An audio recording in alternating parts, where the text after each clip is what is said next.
ఏం లేదు, చాలా ఇబ్బంది అయింది. మొదలు మామూలు ఉండే మామూలు నుండి పెద్దగా చేసి ఇంటానికి నీళ్ళు రాకుండా ఆపేసి అంతా ఇండ్లంతా నమ్మబట్టిపోయావే. మేము 5 రోజులైంది. బాత్రూమ్ ఎక్కడ పోవాలా మాకు ఏదో ఒకటి సాయంత్రం లోపల చేయండి.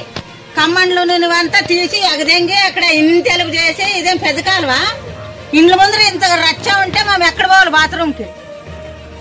చెప్పండి సార్, మీరే వచ్చి ఒకసారి ఇదల్లా బాగా చేసుకోండి. మాకే ఎవరైనా నుండి చేపియాలి కదా సార్, మీకు తెలిసిన మాట చెప్పండి.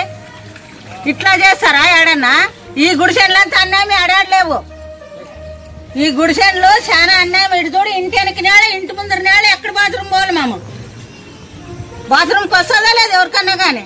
మీరేం లోపల కట్టుకుని ఉంటారు, ఇంట్లోనే జమ్మని కూర్చుంటారు, బయటకు వస్తారు. మామ ఎక్కడ పోవాలి సార్ చెప్పండి సార్. మరి వచ్చి ఆదోడు చేయండి. ఇంత పెద్ద అంకలు, ముసలోళ్ళు, పిల్లులు, పెద్దలు ఇంట్లోనే దొడ్డి కూర్చుంటారు. ఎవరైనా బాత్రూమ్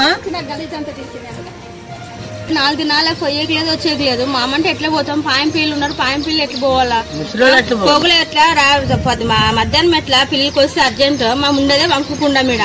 మరి వంకుని తోగితే మాకు బాత్రూమ్ లేదు, ఏం లేదు. లెటర్ కూర్చుంటారు. మేము లేని వాళ్ళు ఎట్లా కూర్చున్నా?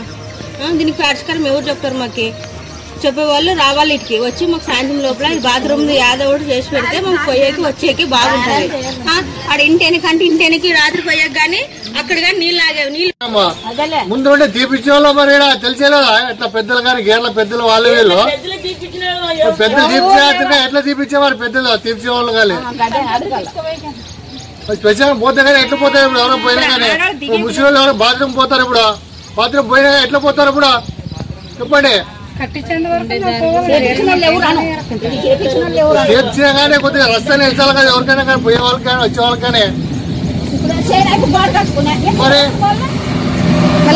మాట్లాడండి.